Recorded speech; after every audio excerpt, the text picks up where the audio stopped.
The way it was explained, their prices were far below what the market was also offering. Chair. Which prices were far below? I've seen you put a market rate that is far below the quoted prices. That was for KEMSA, Chair. The comparison pricing. Just read your finding. Okay. I think it's the second last thing we are dealing with. We can deal with it in the next 3 minutes. Thank you, Chair. Okay, inflated pricing of medical supplies. As disclosed in Note 12 to the financial statements, the statement of receipts and payments reflects Kenya shillings 1,057,365,387 being expenditure on specialized material and services. The county government invited and contracted several suppliers for supply and delivery of various items to be consumed at the Kirinyaga County Hospital, County Referral Hospital. However, a review of the procurement records revealed that included in the specialized materials are various items procured at Kenya shillings 23,448,956, which is Kenya shillings 10,659,987 above the market rate as per the Public Procurement Regulatory Authority Market Price Index MPI for March 2021 as shown below. There is a table that we've been able to provide where we are saying number one, Thermogan, the market rate is 313 shillings. You could just refer to the table. Thank you. To get the response. Okay, you find your conclusion and then the governor's response. In the circumstances, value for money for the expenditure of Kenya shillings 10,659,987 could not be ascertained. Mr. Chair, I would like to comment something on the table. Maybe everybody may not be having that table. Proceed. What we have is we had the quoted prices or the supply prices for the items listed, but we had the market rate price. I'll just give you 2 examples of the items in that table. And the market prices was for March 2021. Thermogan, the quoted price was 12,000, but the market rate was 313 shillings. For face mask N95, the quoted price was 2,000, but the market rate price was 645. So market price is what we got from the regulatory authority, and we were not able to get the KEMSA prices. And I think this was during the COVID time. So I think, Chair, I start to be guided. Thank you. Okay, what was the county's response? Governor? Chair, in response, the county wishes to bring to your attention that during the period under review, COVID-19 pandemic caused an upward surge in prices for both pharmaceuticals and non-pharmaceutical items. However, a market survey was duly undertaken before placing the orders for the above-mentioned goods. The county government can also confirm that goods are currently being procured within both the market price index, which is issued by the authority, and prevailing indicative market prices obtained through the market survey. I submit, Chair. So, Auditor General, the market rate price you have indicated was done in the month of March 2021. 2021. Yes. So it was within the COVID period.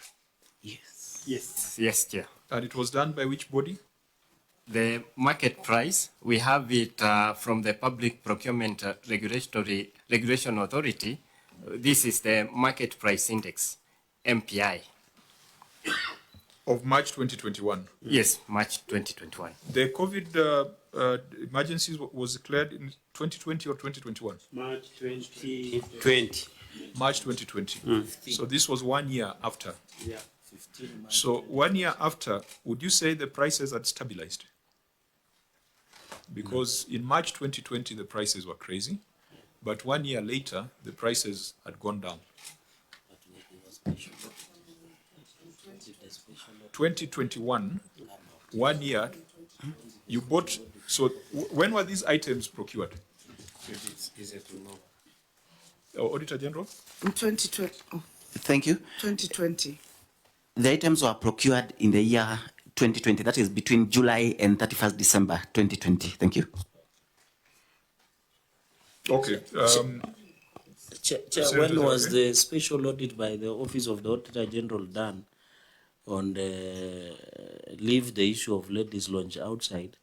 When was the I know some of our chairman was born, but the point I'm trying to make, when was These, many of these issues were captured in the special audit for the COVID. even including such item that we are discussing? Yeah, because I'm privy to that Yes, yes. COVID report. Yes. And it was covering almost all the items, including oxygen and all the equipment which were being done for COVID, Chair. Okay, so maybe we can leave to the wisdom of the chair, because if it was captured in the special audit, I don't know what is it. Yeah, I think we can refer to that report. The unfortunate thing is that the procurement around that time, it's like people thought they were going to die, so they were stealing as much as they could. But then we didn't die. So the report is there. We shall come to it. I believe the Senate adopted that report. It was chaired by Yes, Senator it was Mbito. adopted.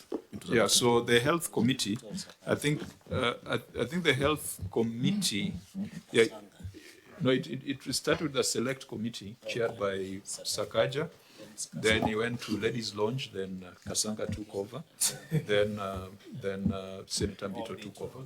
I think we'll deal with it at that point in time.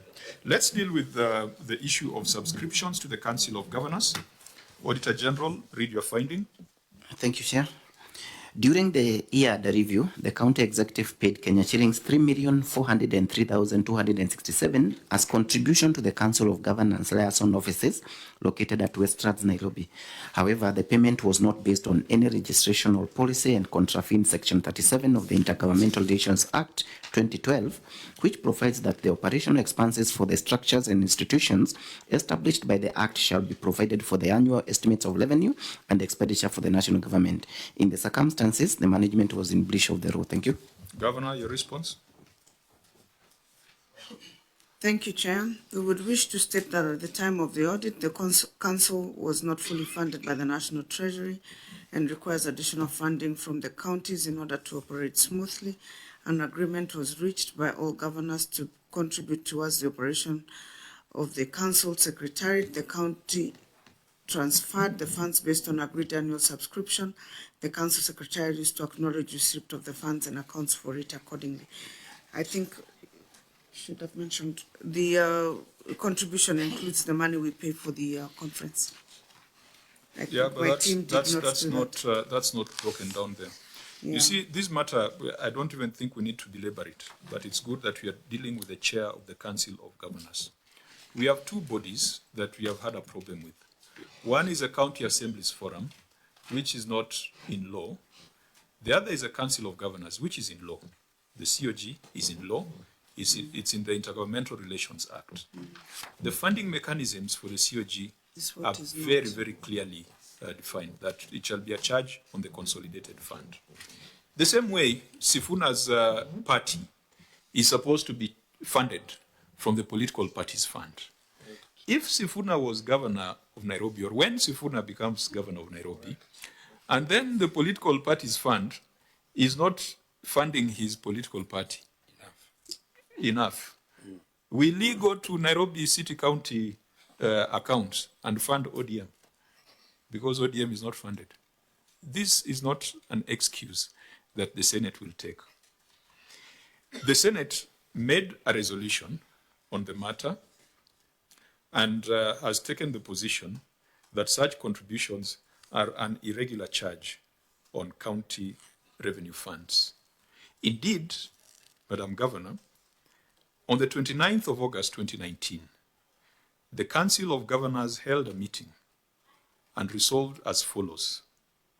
Members resolved to go to court to quash the decision by the Senate in the report of the Senate Sessional Committee on Public Accounts and Investments on the Fiduciary Risk Report on audit issues by county governments for the financial years 2012-13 to 2015-16 to surcharge governors for the illegal intergovernmental contributions to the Council of Governors.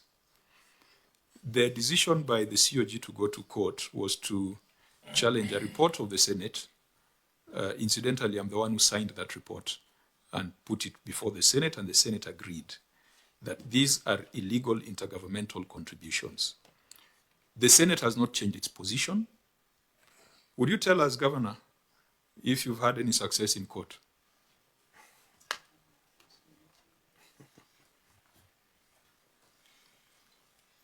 Chair, I would have to check on the issue of the court case. I'm not. But does the absurdity strike you that the COG would be going to court to challenge a resolution of the Senate, the same Senate that the COG lobbies for support, financial, statutory support? And where we picked this is that one governor came before us to justify how they had spent 1.25 million. And the governor presented this letter saying that each county was required to contribute 1.25 million to sue the Senate. 1.25 million times 47 is easily 50 million Kenya shillings. For what purpose? To take the Senate to court over a report that was signed by this chairman. And that is why I'm reading. This letter was certified and it is properly before the Senate. This letter was written by the Chief Executive Officer of the Council of Governors, Jacqueline Mogeni, and it is dated 29th of August 2019 to bring to the attention of all governors on the resolutions of the COG meeting. Part of that was that governors, each county would contribute 500,000 towards constitutional petition number 3 of 2019. Another one was that governors would each contribute 500,000 to go to court to challenge the interpretation that governors can be locked out of office pending finalization of their cases in court. And a further contribution was for the council to go to court to challenge the decision of the Senate. This is wasteful expenditure. And that is why we still maintain that these contributions are not meant to further or strengthen devolution, but it's just supposed to line the nests of governors and members of the COG. Senator Sifuna. Chair, first I want to confirm that at ODM we are audited, although we are not receiving money from the exchequer of late. But as you put it rightly, we cannot then go into other votes to support activities of the party. Governor, we want to understand if from the perspective of the COG, at least you appreciate what the problem of the Senate is with these contributions. Who audits this money? The money, the contributions to the Council of Governors. Auditor, do you have sight of the money that goes to the Council of Governors? Yes or no? Chair, we don't audit COG. Now, that is the problem we have. Sorry. Just a minute, Governor. Sorry, Chair. Order, Governor. And if you are going to make Maybe he doesn't. Order, Governor. Yes, Chair. We said COG is established under the Intergovernmental Relations Act. Yes, and it's so audited by the in your response, just point us to the part in that act, because that act covers COG, it covers the Intergovernmental Relations Technical Committee. So tell us which entity is audited. COG is audited. Under what provision of that act? I don't know the provision, the fact that they receive money from the exchequer, they are audited from the Auditor General, and that I can say without fear or favor. They are audited. In fact, they're even part of the listings. When they're listed up in terms of performance by the national government performance, they're listed as COG. I think we need to clarify two things. The issue here is not that COG is illegal. The issue here is that you say that COG should be funded from the consolidated fund as opposed to Council of Governor or governors giving money from their own resources. I think that's the issue. But the fact about whether the COG is legitimate, it is legitimate, receives money from the Exchequer, National Treasury, receives money from development partners, it's audited by the government institutions. Governor, you know you have not said anything different from what we have said. No, he just said they don't audit. No. You have said exactly what we have said. Okay, thank you. The COG is established by an act of parliament. The funding mechanisms for the COG are clearly identified in that act of parliament. And that's where we have a problem. It should be drawn from the consolidated fund and not from the county revenue fund. That is a bone of contention. Chair, allow me to Senator finish Sifuna. my line of thought. Governor, you will always have a problem with the Senate on this one because we go back to the main aim why devolution was brought. These resources were supposed to go directly to help, grow our counties. It was not supposed to fund fund clubs, which is essentially what the COG is. Because even for us, I am a lawyer. Let me complete. Order, Governor. Let me complete my Governor, my thinking. you have been very orderly. We have only 5 minutes to go. It would be sad if I was to throw you out. I think it's also because energy levels might be going down. I can assure you the Senate will prepare a sumptuous lunch for you and your delegation. So just be patient for us for another 5 minutes. Governor, there is another organization I'm a member of. It's also a creature of legislation. It's called the Law Society of Kenya. I pay my contributions directly there. The people of Nairobi cannot be expected to pay my contributions to that. We have taken the same position with these contributions by the Assembly to the County Assemblies Forum. It doesn't matter if it is properly established under the law. We are saying you cannot take county resources to fund that fund club. That's what we are saying. And for as long as our liaison officer from the Office of the Auditor General, like personally, this is my first time as a member of this committee. Maybe chair has history. Have the accounts of the Council of Governors ever been brought before the Senate? That is a problem we have. We don't have sight of them yet. We are your direct supervisors. And thirdly and lastly, Governor, from the discussion we had with you about the noises that you should be making as a council, if you are using devolution money to fund the activities of the Council of Governors, we should be hearing commensurate noise in terms of fighting against the drawbacks or clawbacks that the chairman was talking about. So even for me, I'm not getting value for that money, for the money that is taken from the people of Nairobi to fund your activities, which I don't even know. Because in the absence of an audited report, like the way we have engaged on this particular financial year, how am I supposed to know what you people do in that organization?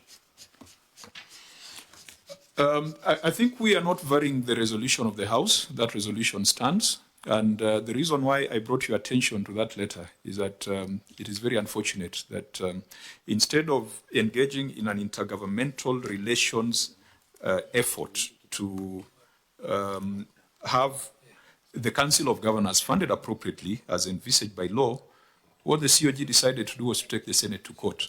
Ideally, you should have taken the national government to court for not funding you appropriately, rather than taking the Senate to court for saying that we should not use county funds.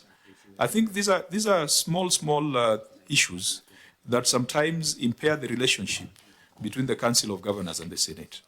At the end of the day, we are in the same space, we have the same mandate, we serve the same electorate. But when we have some of these disputes, and we are told by other governors that they've been asked to contribute money to that kind of cause, then you cannot expect the Senate to clap and to pat you on the back. These issues can be resolved without going to court. And if there is pressure that needs to be piled, the pressure should be piled on the national executive. I know there are some amendments that the COG had proposed at the tail end of the last parliament. They came pretty late, but I was chairing the devolution committee. I will tell you that I have a lot of problems with most of the amendments coming from the COG. There are amendments that are about self-preservation rather than strengthening devolution. So we had very detailed proposals on how to make the COG independent, how to broaden its scope, how to diversify its funding mechanisms. At the same time, the Intergovernmental Relations Technical Committee had a proposal saying how they want to be a commission, how the members of IGRTC need to be treated like members of SRC and IBC.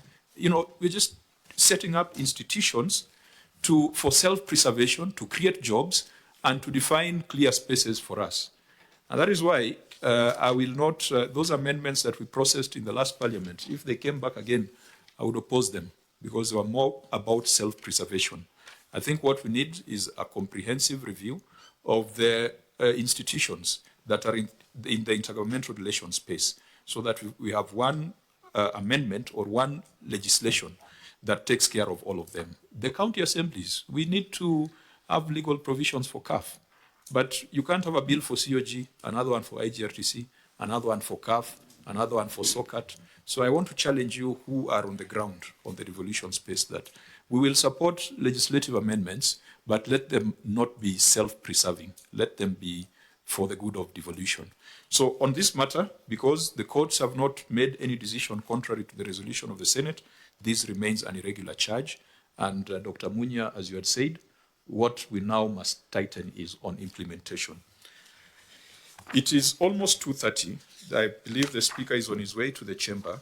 The remaining issues on ICT controls and revenue management system internal controls, Auditor General, you have reported to us that these have been addressed. They have been addressed, yeah. From this conversation, Governor, it appears that it would have been possible for your county to get an unqualified opinion.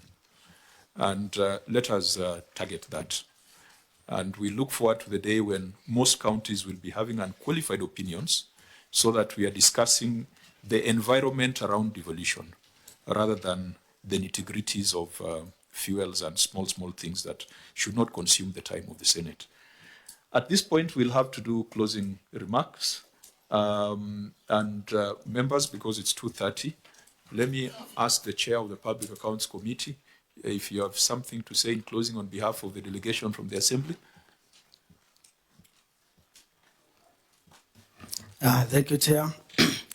On behalf of my committee, I will say thank you because you have learned a lot and you have known so many things that we did not know. We have known how to approach these reports and we are very thankful. Thank you. Thank you, Chair. If you forget about everything, the only thing you should not forget about is what Senator Methu told you, that the Constitution, the statute, the regulations, the standing orders that we use are the same ones available to you. So you have as much power as we do. The only person you cannot summon over these matters in your assembly is the governor because of a court ruling, but all the other officers, you can call them. You have that power. Thank you. Honorable members, any member with a closing remark? Senator Mtata, Senator Nyonka. Thank you, Chair. I had to shortly run to another engagement. I wanted to say, Your Excellency, that after being in this space for the last close to 1.5 years and going through most of these audits, I believe that if we were engaging the Auditor General and some of these institutions during the management meetings, opening and closing, the issues will be very comfortably be managed. And like the chairman has said, we are always wishing that we'll reduce the issues. You can see how much time we've spent here together. By the way, I thank you. You've been very patient. And as I had one of my friends laugh, chances are the sugar level went a little bit down. But I know this is matters that we'll always go through. And thank you for giving us your time.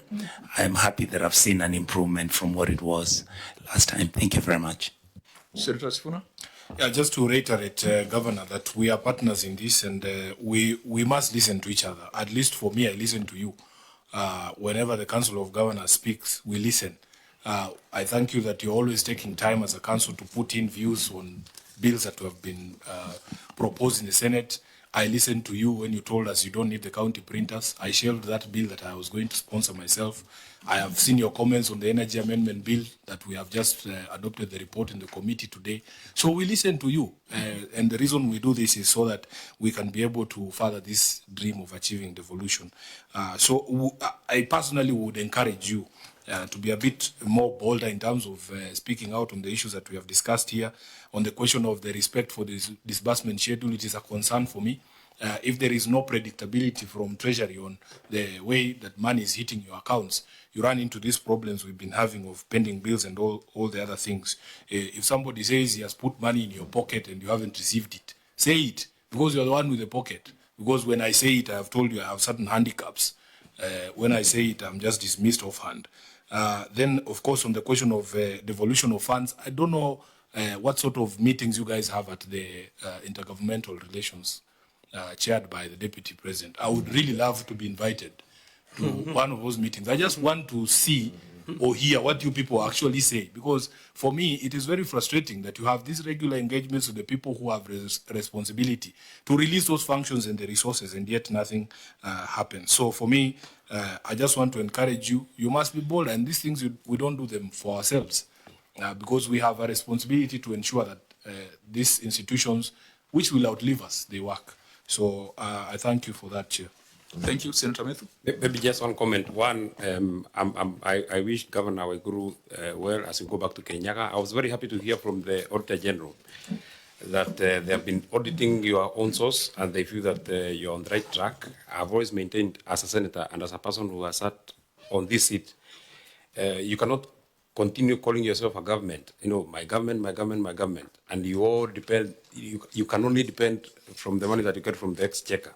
When you grow your own source revenue, when you have dealt with all the leakages, then you be on the right track.